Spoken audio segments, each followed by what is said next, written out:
Hello, everybody. Thank you very much for joining us for another program. This time, we would like to show our deepest appreciation to people in Norway who have been also been of our best listeners in the podcasts. So, with our deepest appreciation and with no further introduction, Katia has prepared a gift for you.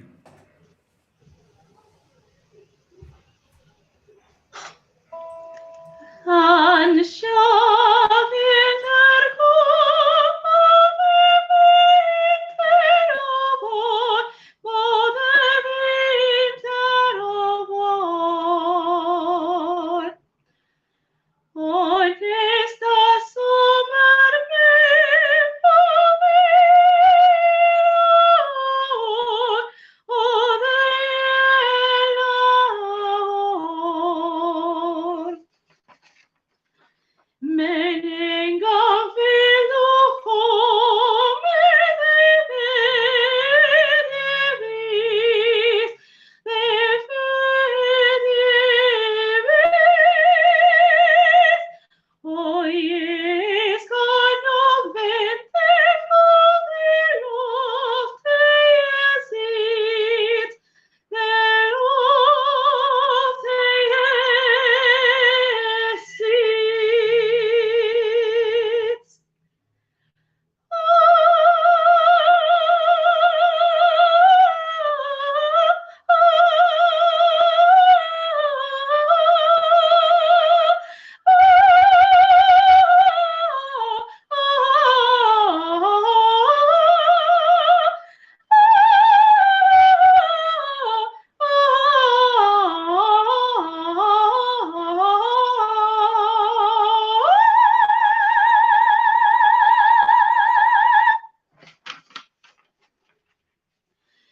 Gud styrke din barn og i barnen går, i barnen går.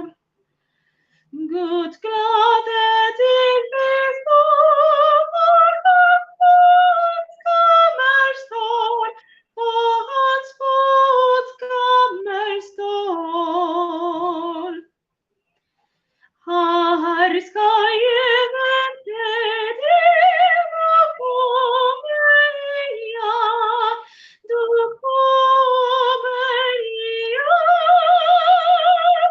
Og det du har stått med trekken med igjen, med prøvelse, min hjem.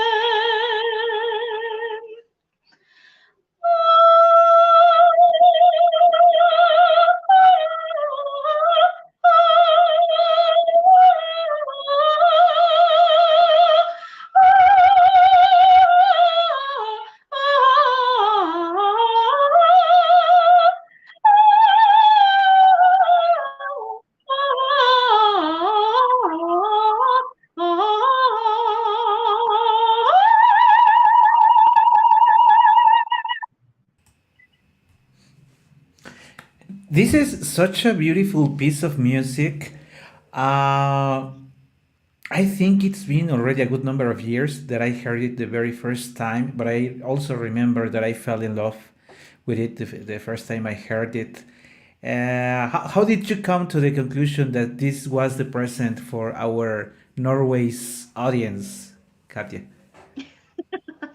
Well, it is probably one of my favorite pieces of music, and it has a special meaning for me also because I remember that my teacher said, "Well, you have to sing this song because of this and that and blah blah blah." But I asked her, "Well, my score has the text in German." I was about to say Dutch. It is in German and English and Norwegian. What should I do? And she said, "Norwegian. Why not?" And it was like, oh my god, why did I ask? Why I gave her options? And well, Norway, it's a very beloved country for me. I have to confess that I don't know a lot about their culture, perhaps because it is a very distant nation from Mexico and from our culture. But I have to admire the the lifestyle they have in meaning of education, and for example, the take care of the environment. And I appreciate something that it might seems like a very simple act, but the way they share their apples with strange people.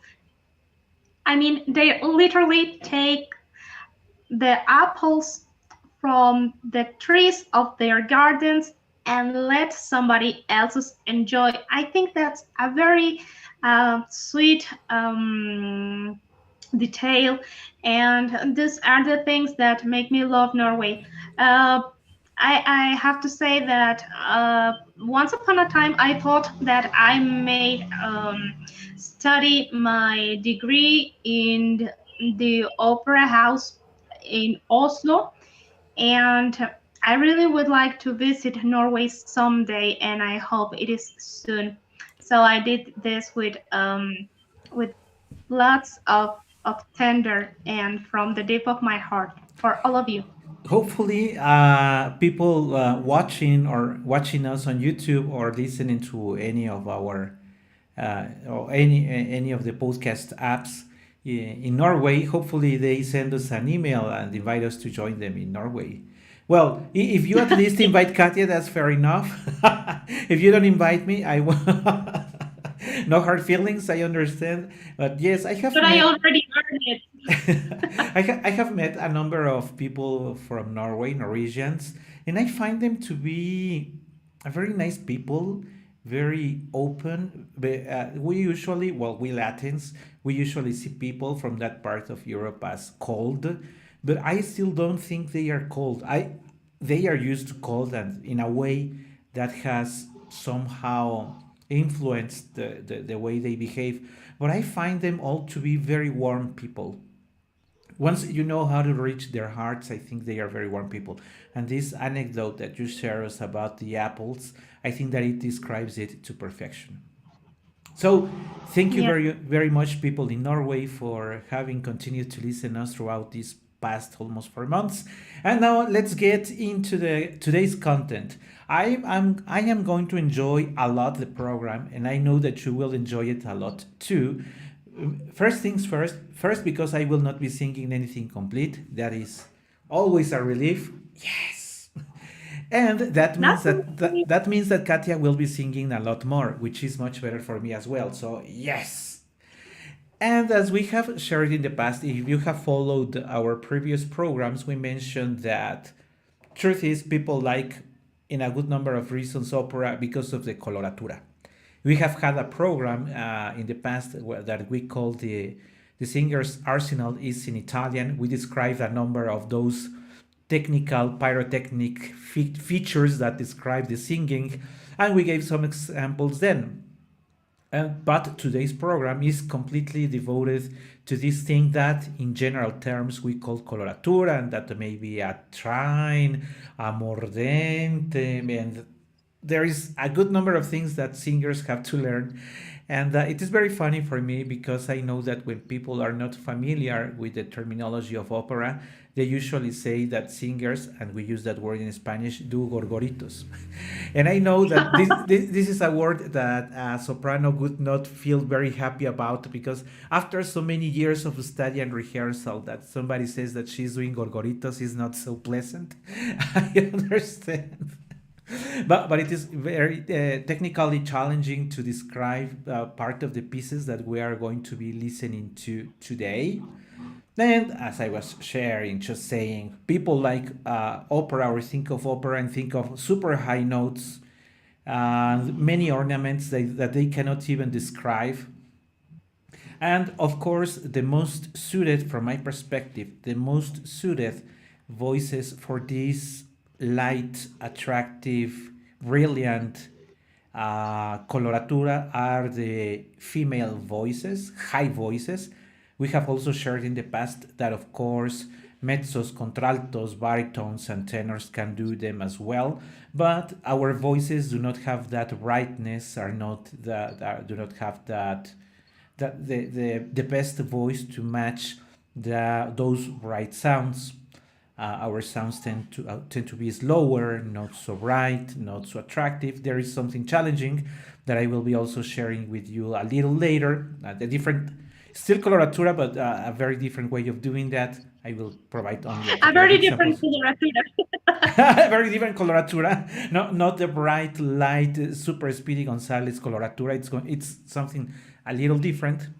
That also is a specialty for some other singers. Now that I mentioned specialty, you not only need to have a voice adequate for this coloratura, because you may study a lot, but if your voice was not made for that, you can be technically well, but I mean, if you don't have any note higher than a D, you're just not going to make it. Nothing's going to forget about the Queen of the Night, the Lucia, Bellinis, forget about almost everything in the coloratura roles, because D is just way too.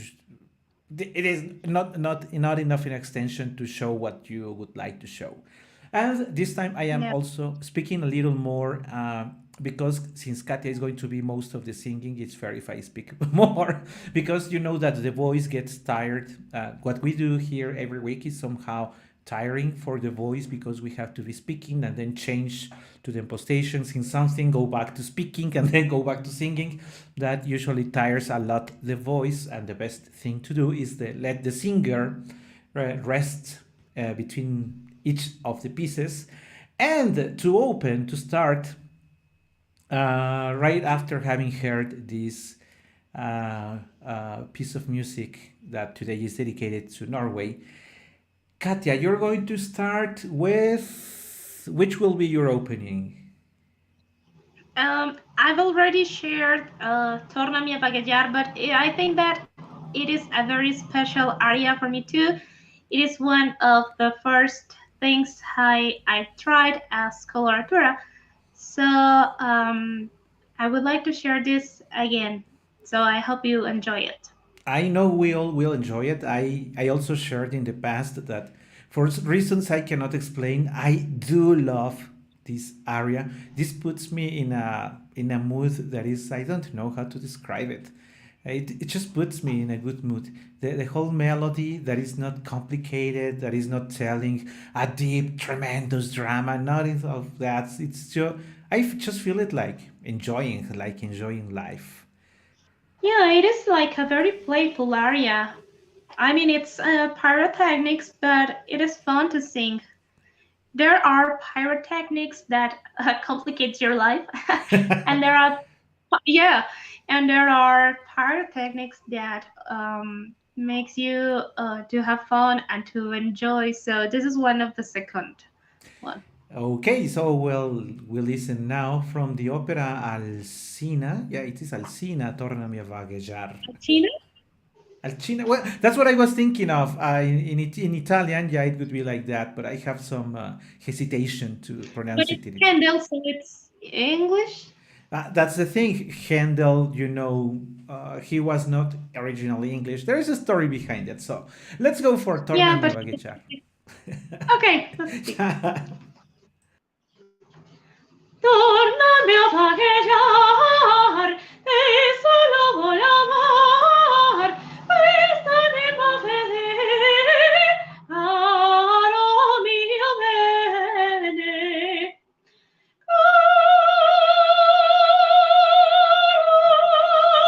Tornami a vagheggiar, tornami a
Tornami a vagheggiar e solo l'amar questa anima fedel caro mio bene caro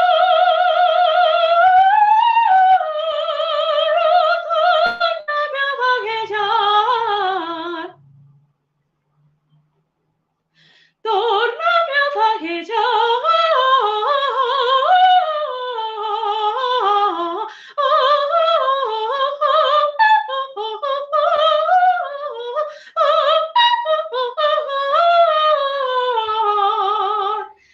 E solo volamar, e solo volamar, quest'anima fedel, caro mio bene. E solo volamar,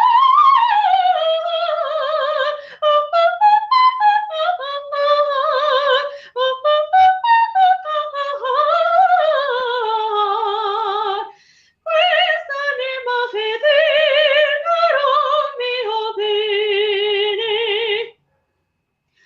Caro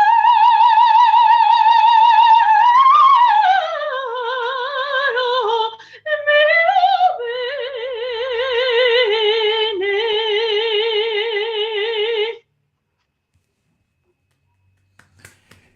I really can't stop loving that aria.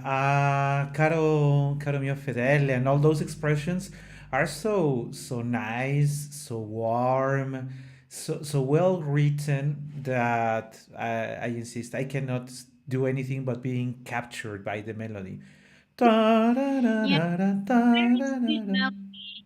It takes you with her. Yeah, I have asked a good number of times myself, how is it that all these geniuses have written this music that, as in this case, makes us like, I don't know, like being carried away, but in a good way. And you don't feel sad, you don't feel angry, you don't feel violence, or you're not threatening Tosca or anything of that monstrosity. It's just like I don't know, like a pure innocent lady singing this beautiful song. I don't know. I cannot do anything but love it. And it is like a curious fact that in this case uh, is singing Morgana. She's a witch, but it And doesn't sound.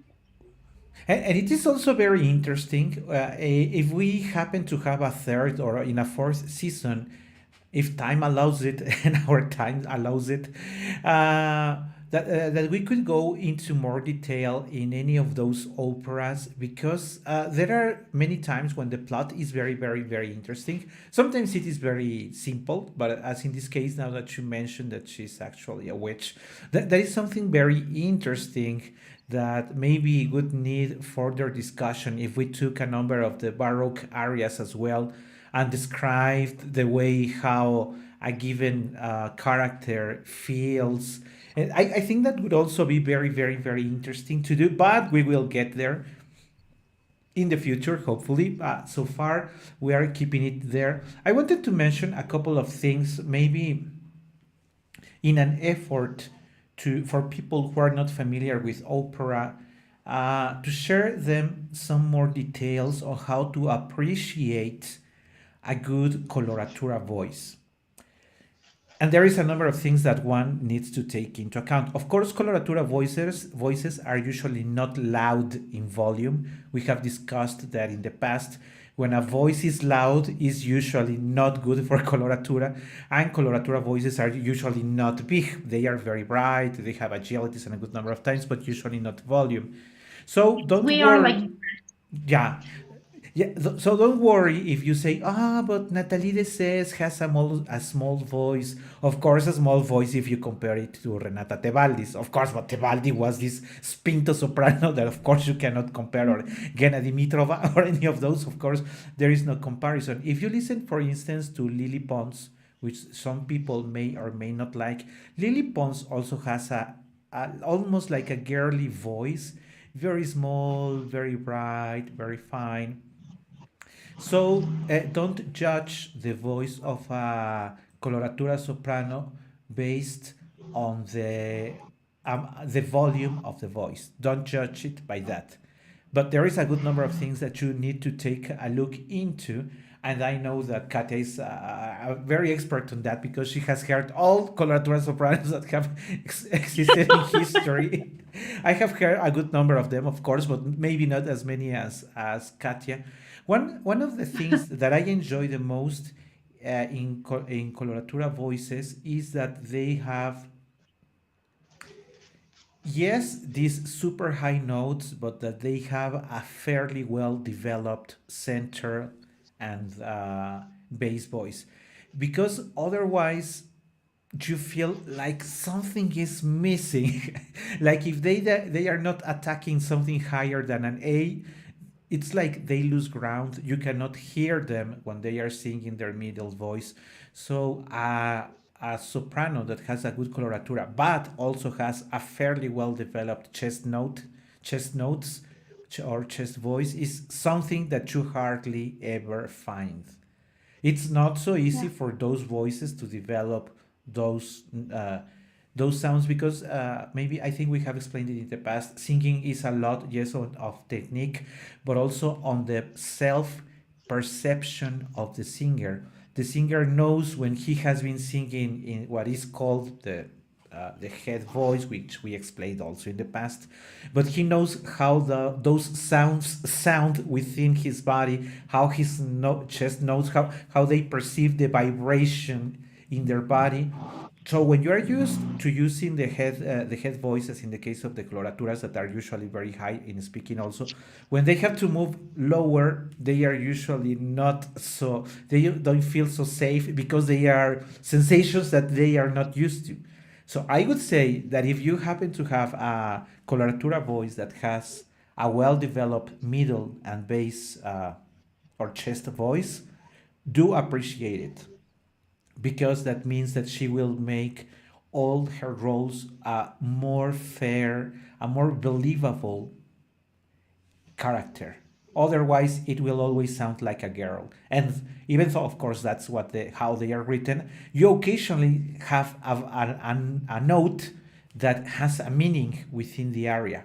So if the soprano just skips it because she doesn't have it, it's the same as when we skip a high note because we don't have it. If you don't have a high note, don't go for that area. If you don't have that low note, work on it, or maybe sing something else. What do you think about these first ideas on the coloratura voices? Ooh.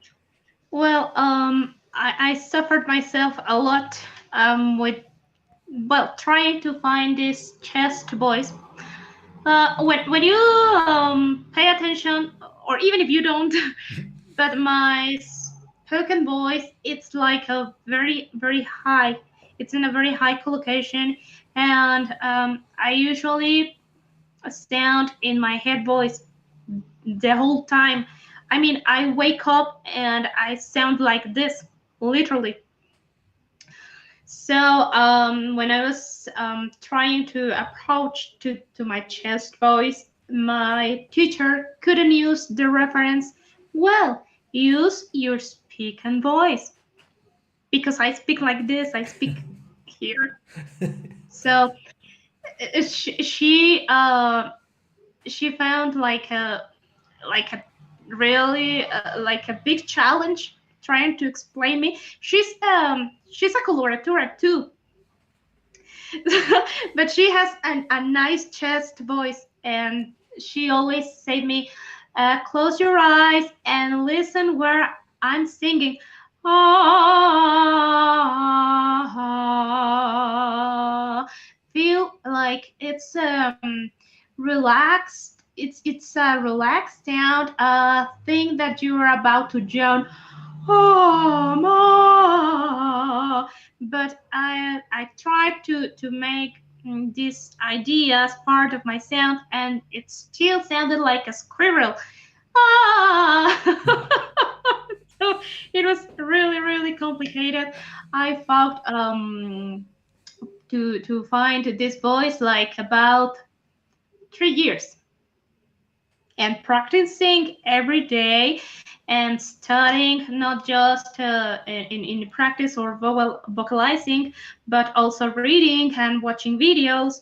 But it was not part of my sound. So I I really found this like a challenge, and I understood that chest voice is part of me, part of what my sound should have. It was not like very natural in the beginning, but now it is, and I know that it's necessary for me. For example, if I want to sing, oh,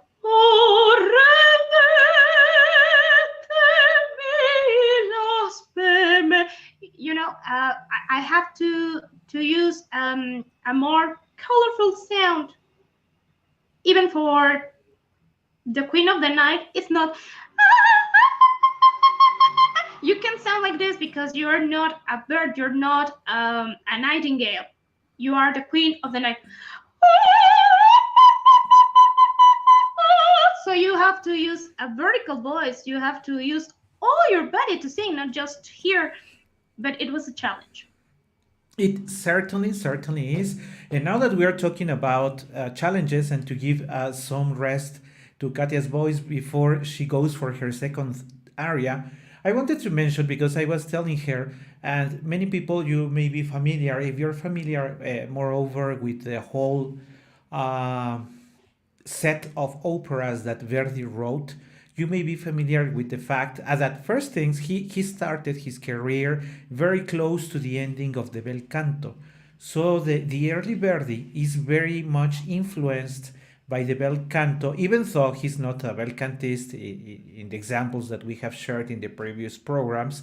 He somehow felt in his early operas like since he always wrote very difficult, the Verdian roles are always difficult for everybody. Verdi didn't want to make life easy to anybody. So one thing that I was telling Katia that I wanted to share with you also is that some people make reference that the style of writing, the coloratura of Verdi, and for some other composers as well, is sometimes referred as dramatic coloratura. It is the same case for Norma. Norma is not for a light coloratura voice. In fact, Norma has this is very well known for destroying voices. Even though the orchestration is light, even though all the notes are easy reachable by a coloratura soprano, Norma is a very heavy role. Not as in the case of Macbeth, which is the example that I wanted to tell you about, but it is very interesting to find that in the case of Macbeth, you know that Lady Macbeth role is written for a soprano that, as Pinto may would go ahead with it, but more for a dramatic soprano. But a dramatic soprano never has coloratura anywhere. Or they do, but it's not believable and at any point in the opera because their voice is not suited for that. And now think of a very dark voice, as in the case of Lady Macbeth, a very dark, heavy voice, which Verdi himself said it was not to be sung. It was meant to be a dark, horrible voice that could not be pleasant for anybody. So he said all that and he wrote some coloratura for that role, which really doesn't make sense. So you may find that sopranos, these dramatic sopranos, trying to sing Macbeth, either skip all the coloratura, either they do horribly, or they even try, but it doesn't sound so attractive. But I think that one of the things that hurts most these kind of roles is that maybe sopranos are thinking like a coloratura, like a light coloratura, when they are not requested to be light. They are just requested to give some sort of ornament, but even the ornaments that Verdi wrote are also very heavy. But I find it very interesting that, for example, I have at hand, which I don't think you can see because I'm not placing it in there. Oh, you won't be able to see it. I have Macbeth's score here at hand. And if you recall, right after the entrance of Lady Macbeth, when she has her recitativo and then she goes for her first aria, And Verdi thought it was not enough, and so he added a cabaletta. So the poor woman is singing for over 15 minutes continuously in high notes with very much volume, with all the orchestration all over the place. And he manages to give some coloratura to Macbeth. So after singing Nel dì della vittoria io ne incontrai stupito li era per udire cose, etc., her recitativo, and when she goes for her aria, and right after that goes for her cabaletta. If you have had the chance of listening to it complete, you may be aware that there is a part when she opens her cabaletta, she goes for. Of course, I'm not going to sing it full voice because it is already too late, and my neighbors will kill me if I try to sing it that loud. But if you're aware of it, when the cabaletta starts, it goes for something like Ortuti sorgete, ministri infernali, quel sangue incorate, spingete i mortali, che il sangue incorate i mortali. And it is very much marked because it is not meant to be nice. It's immortali, something like that, like heavy, like giving you a horrible sensation of those coloratura. They are not to be enjoyed. And so that's why sopranos, dramatic sopranos, suffer a lot. I really can't understand why Verdi wrote it that way. It was just his style at those days. And if you are also aware of the ending of this cabaletta, it sounds a lot like for lighter voices. You know, when there are repetitions, when you listen to Lucia and Donizetti's, you know that there is usually a repetition there, and it is very similar. And I have heard a good number of sopranos suffocating at the end because there is really too many repetitions for a dark, heavy voice. It goes like non vega il pugnal, non vega il pugnal, il pugnal, non vega il pugnal. Something like that. That is way too much for a dark voice. But you appreciate it when you hear a dark voice of a soprano going for that. So our deepest appreciation for, to instance, to Gena Dimitrova and many other sopranos that right after having read Verdi's score, they still managed to go ahead with it. And the truth is that there are no other voices who could achieve it because this is way too heavy for a coloratura light voice. This is way too heavy. No way they are going to sing Macbeth, for sure. And no way that the sopranos who sing Macbeth are going to sing Les Oiseaux and are going to be Olympia because it's now. I think it's time for you to sing. Are you singing Olympia? You're singing Olympia now, right?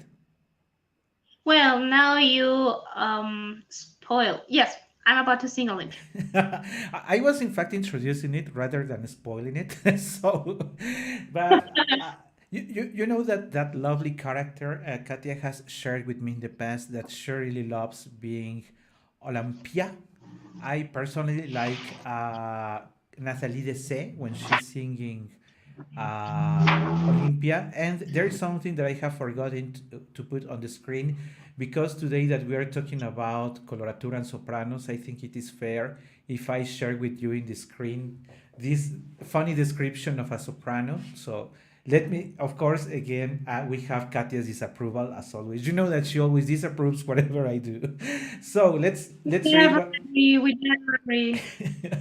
So a soprano is either you're dying, or you want someone to die, or you are about to kill yourself, or someone killed your lover, or you yourself killed your lover, or you're a simple, happy young woman describing the simplicity and carelessness of life. And they are adding that you have drastic mood swings and sound rending high notes. And if you are in a flute, that is much better. It really You're matches the perfectly description of soprano. rounding up. So, with no further introduction, let's listen to Olympia's aria, Les Oiseaux de la Charmille.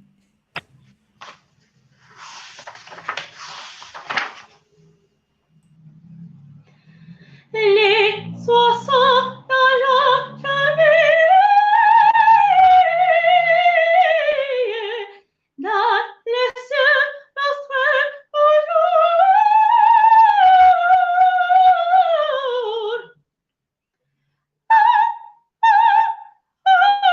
La ne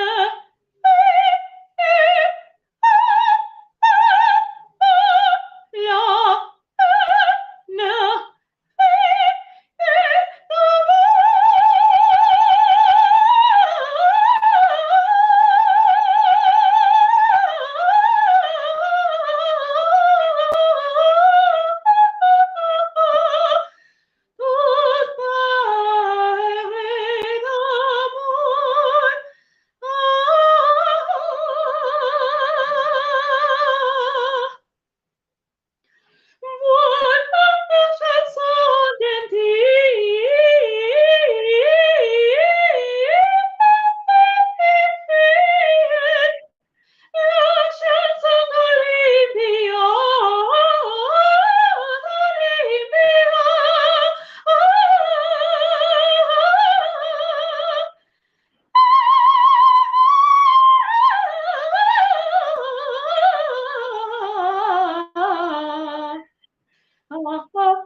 Tout ce qui chantait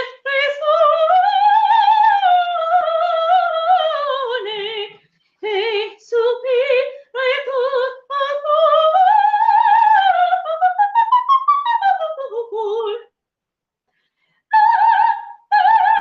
Son cœur crie, cœur crie,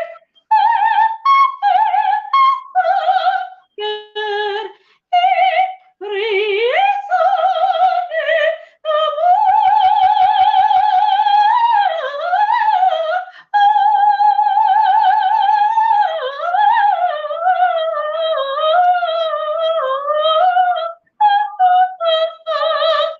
Toute parler d'amour.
We're just missing the music. Ta ra ta ta ta ta tan tan tan. The rapping of the area.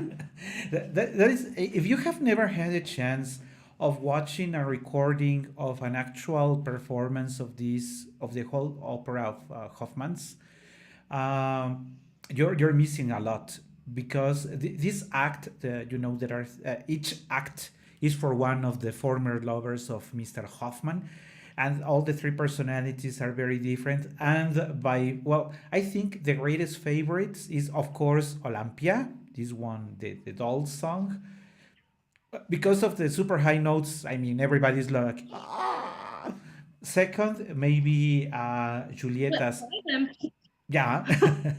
The second maybe Julieta's act, where you have this very lovely duet with the mezzo. that is the reason why people like that act. And sorry for Antonia, but she is usually the least liked character. Even though I found, because last time I was reading the complete score following all the characters, and I found it very interesting in the whole construction and the depth of the character. And then we went for Julieta, and I forgot Antonia. So it is usually so, that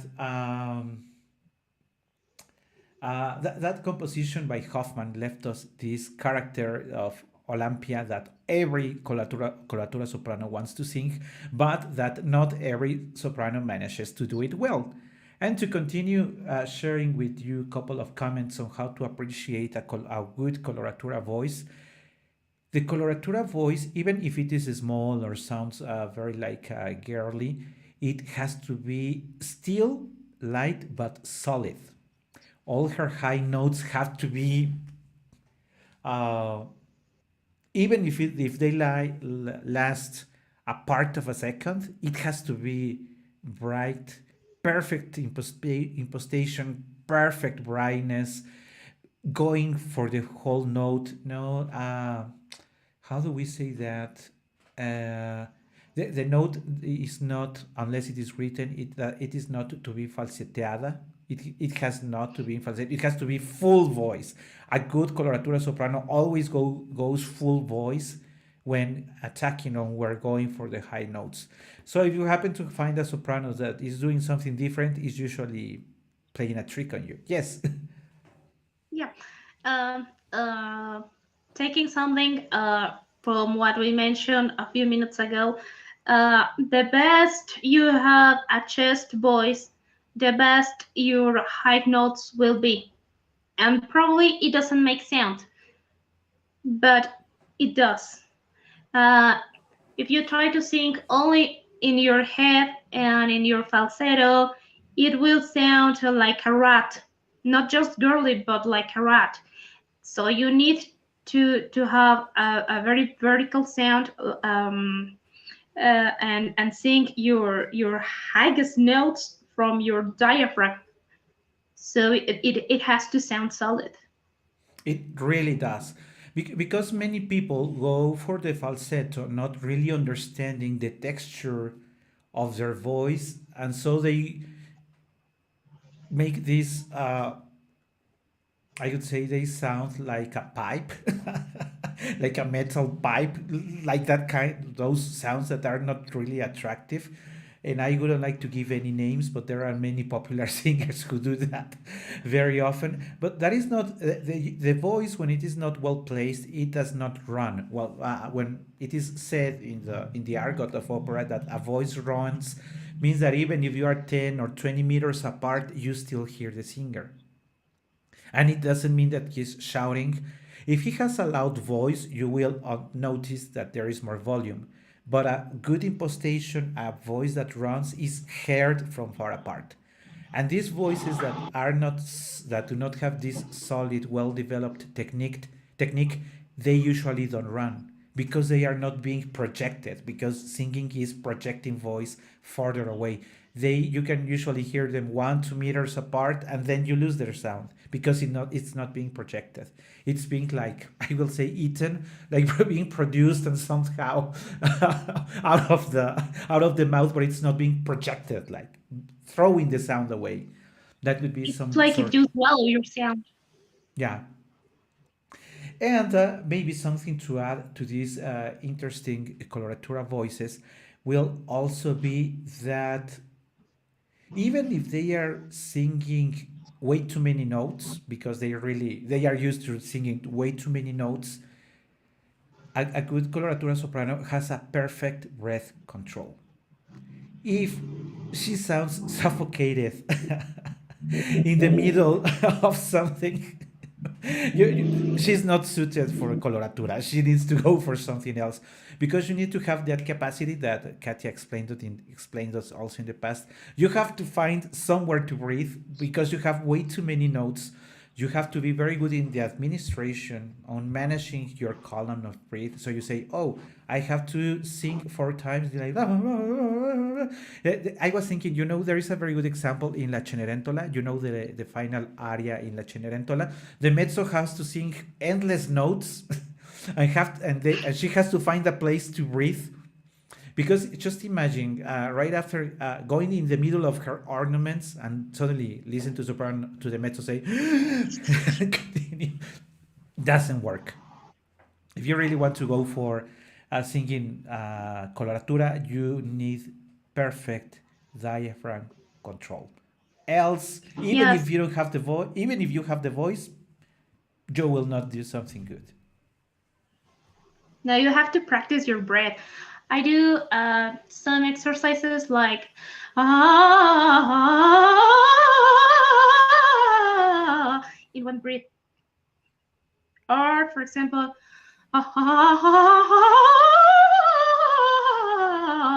just breathing once. And that gives you that is the examples that you provided us are not only examples of breath control, but also of how you can control the color of the note and the brightness of the note and the duration of the note. So in those two examples, you are doing way too many things because there's something that happens and happens more often in the male voices, the light tenors. When they are singing, for instance, the final aria that most tenors usually skip, the final aria in Il Barbiere di Siviglia, uh, it has way too many ornaments for a male voice, and many light tenors can do it. But then we go higher than an F or maybe the G, something happens to their voices that now they sound like voice, like adolescents. And then you and they and from my perspective, it is a matter of not understanding how their mix or the sensations of their upper notes are. And most of the times I usually dislike it because if you're not going to make it sound natural, I know there are way too many notes in that final aria, and it is very difficult. When he goes like, non fuggire ogni istanti della mia felicità.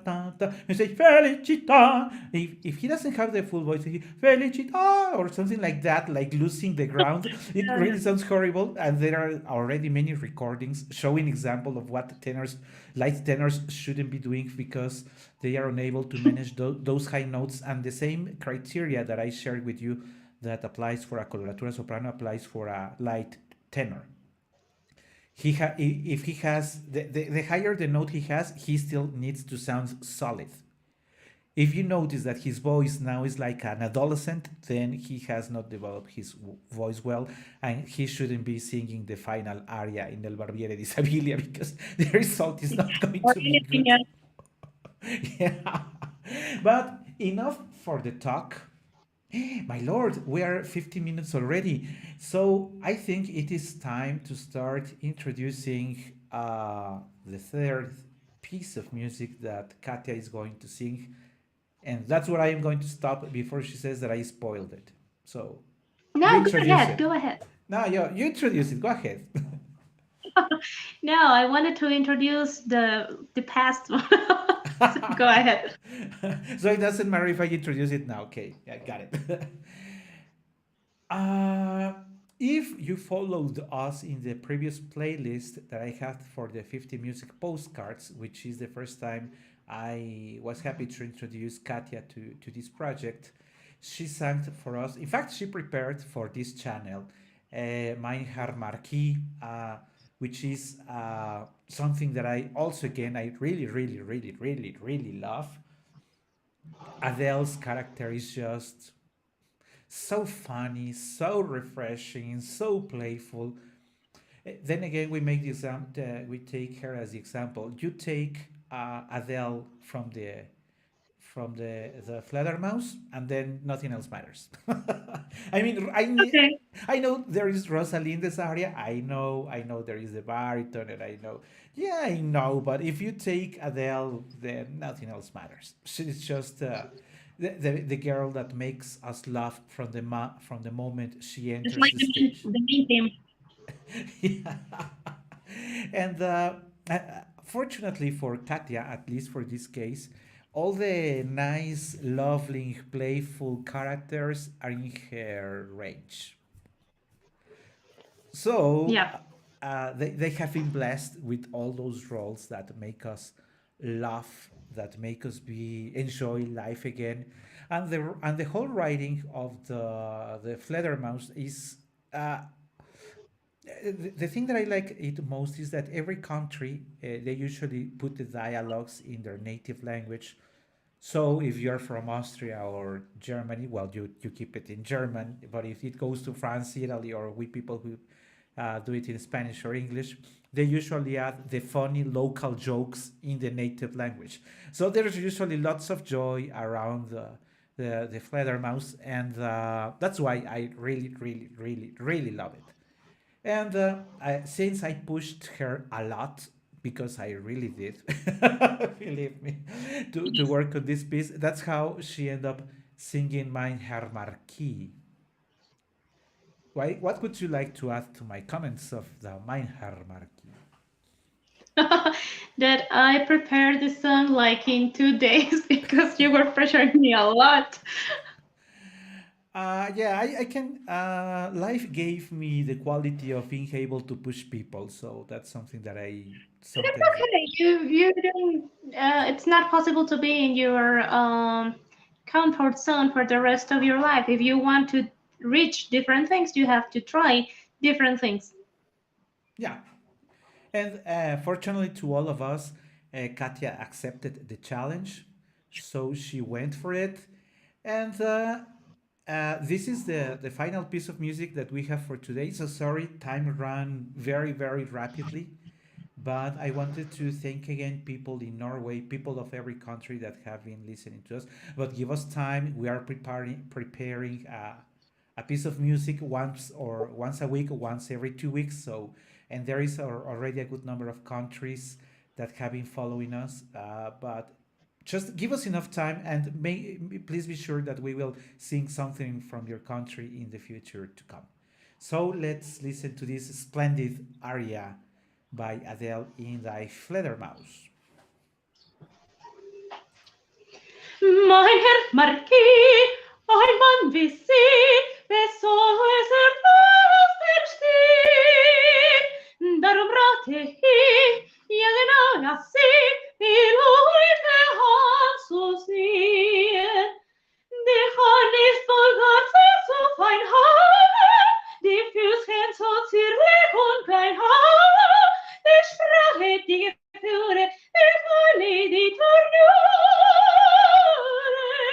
Der Reiche findet sich bei einer Sophenie, der Reiche findet sich bei einer Sophenie, gestehen müssen sich über Zukunft ist der Irrtum. Yes, call me up, it is a up, to precise up, when it got yes, call me up, it is a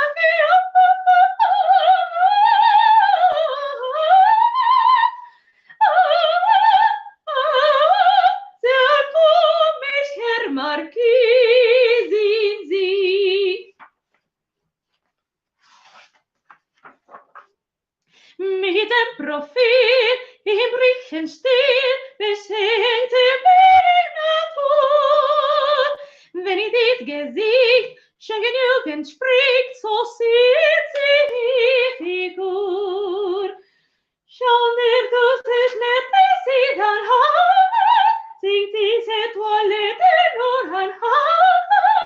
Mir scheinet wohl die Liebe auf ihre Augen trübe. Der Schöne so verwirrt hat ganz in Herz erfüllt, der Schöne so verwirrt hat ganz in Herz